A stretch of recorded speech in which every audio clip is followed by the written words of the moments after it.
Okay, so today we're going to dive into the career of Kareem Saber Hamami. Yeah.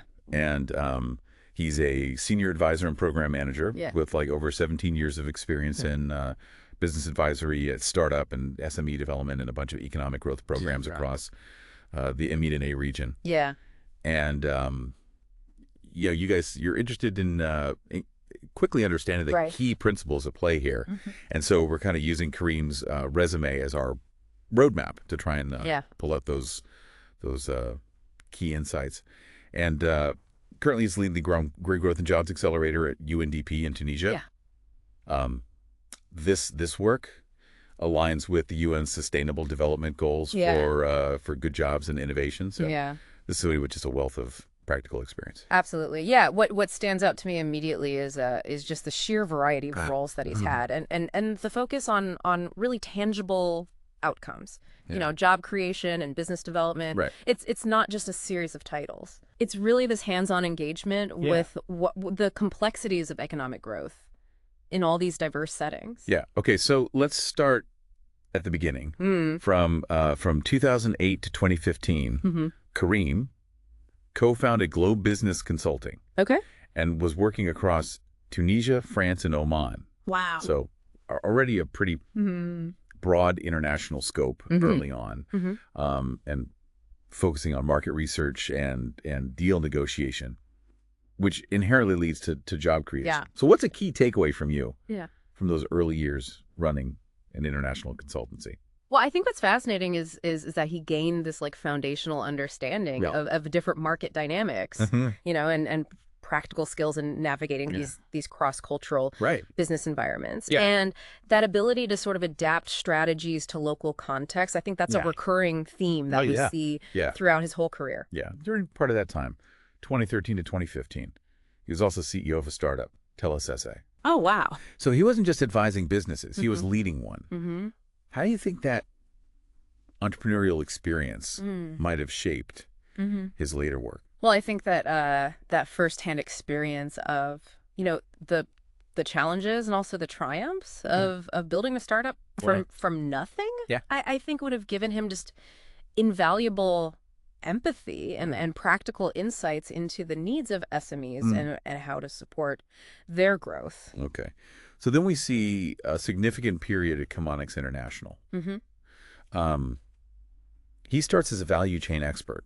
And for our listeners out there, a value chain expert looks at the entire process of creating and delivering a product or service and looks for ways to improve efficiency and profitability.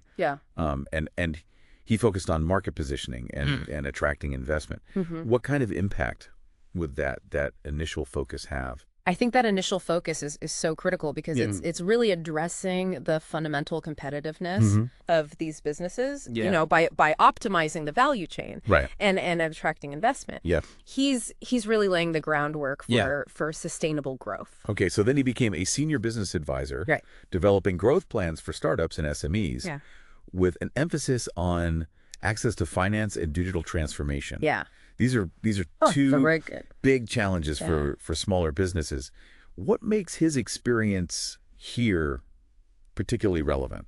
Well, I think, you know, his direct involvement in creating these growth plans and facilitating access to finance really highlights that he has a practical understanding of the key levers for SME development. The focus on digital transformation also shows that he's aware of like future-proofing these businesses. And finally at Chemonics, he was the enterprise engagement deputy team leader for a USA-funded program supporting over 1,000 companies and contributing to significant job creation. That's a huge scale of impact. What does that tell us about his approach? Well, I think that move to a leadership role, overseeing such a large-scale program, really shows an ability to translate those strategic goals into actual results on a big scale. And it suggests, you know, strong program management and stakeholder engagement skills. So beyond Tunisia, he's also worked across the MENA region. With organizations like the Pragma Corporation and Stichting Sark, providing technical assistance. And helping businesses access finance in diverse places like Jordan, Libya, Yemen, operating in those varied and sometimes challenging environments. Yeah. Provided some unique lessons. Oh, absolutely. That regional experience just underscores how important adaptability is and the need for context-specific solutions in economic development. Yeah. You know, what works in one country might not work in another. Right. And his experience really highlights that nuanced understanding. So this leads us to his current role at UNDP, heading the Green Growth and Jobs Accelerator. It seems like a real culmination of his experience, you know, focusing on sustainable economic growth and inclusive SME development, aligning with the UN's SDGs. Yeah. How does his past work inform this current focus? Well, I think all that prior experience provides a really strong foundation in both the growth and the inclusion aspects of this role. You know, he understands the practicalities of supporting businesses, but he's also attuned to, you know, those broader goals of sustainable development. Okay, and looking at, you know, his skills, you know, economic analysis, program management, startup acceleration, strategic advice, policy development, financial planning. It's a really comprehensive toolkit. It really is. You can really see how these have been applied across all his different roles. Yeah, exactly. These skills are like the essential building blocks for doing this effective economic development work. And his career trajectory shows how those skills are honed and applied in increasingly complex and impactful ways. So the key takeaway here for you guys is that Kareem Saber Hamami's career demonstrates a really deep and sustained commitment to fostering economic growth. Yeah. And supporting startups and SMEs across the MENA region. Right.